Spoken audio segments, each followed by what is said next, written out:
Goedenavond, een overzicht van het Zeeuwse nieuws. Het is zondag 10 november.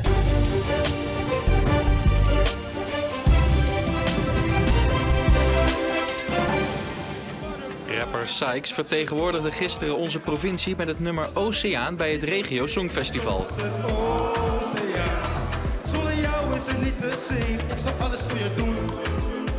Hij werd negende van de 13 deelnemers na alle punten van de juries en het publiek. Ik voel me heel blij, gesteund en triomfantelijk eigenlijk. Ik voel me goed. Maar als we alleen naar de publiekstemmen kijken, haalde Sykes zelfs de 5e plaats. Kijk, muziek is natuurlijk altijd een smaakkwestie.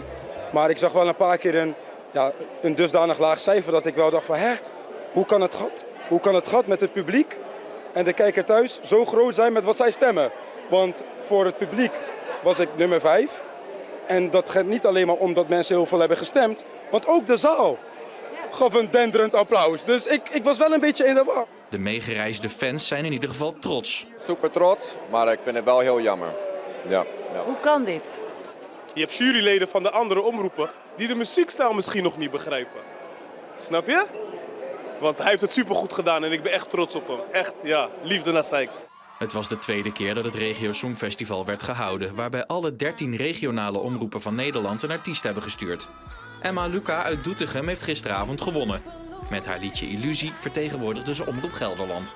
Jij ziet in mij wat je wil zien. Ik zie jou op de dam, ben je niet hebben. Maak me verlegen hoe je naar me kijkt. Ik denk te weten wat jij ziet, maar dat ben ik misschien wel niet. Zijn we de wereld of is het weer De Prinses Marijke School in Axel is een van de 9 Zeeuws-Vlaamse scholen waar sinds deze maand een brugfunctionaris werkt. Dat is iets nieuws voor de regio. Een brugfunctionaris is een medewerker die letterlijk een brug kan slaan tussen het kind op school en het gezin, de gezinssituatie thuis.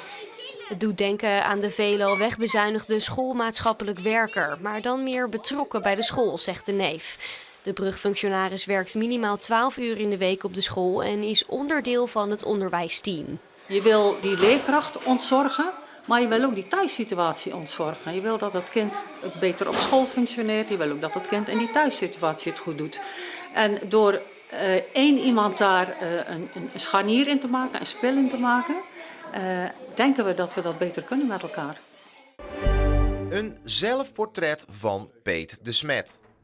De bakkerszoon uit IJsendijken moest op jonge leeftijd al in de zaak gaan werken door de dood van zijn vader.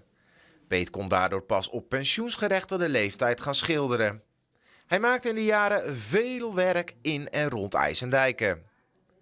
Sinds Peets overlijden in 2006 hangen die werken nu bij dochter Annemie. Maar ze wilde er vanaf.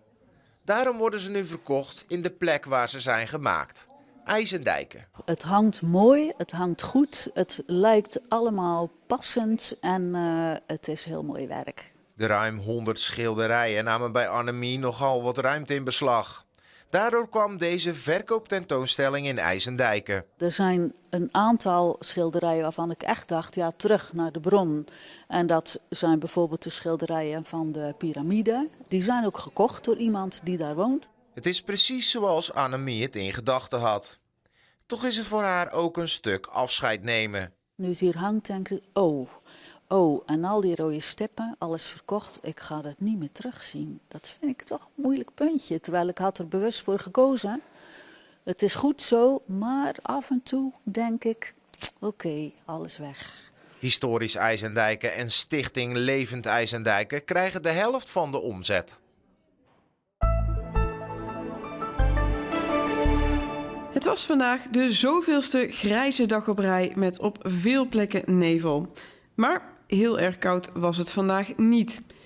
Vanavond zijn er dan eindelijk lokaal wat opklaringen, maar de bewolking die wordt vannacht uiteindelijk weer wat dikker op nadering van een koufront, welke in de tweede helft van de nacht en in de vroege ochtend overtrekt met regen.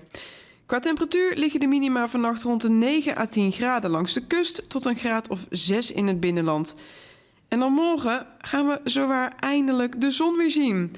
Het is wisselend bewolkt en er trekken van tijd tot tijd regenbuien over met een graad of 13. Dan de vooruitzichten. Dinsdag is het wisselend bewolkt met voornamelijk in de ochtend buien. In de middag neemt de bewolking toe, maar het wordt ook wel droger.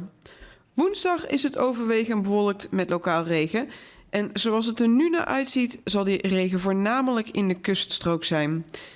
Op donderdag lijkt het meest droog te blijven, maar is het wel weer bewolkt. En met het weer zijn we aan het einde van deze Zeeland Nu. Een hele fijne avond.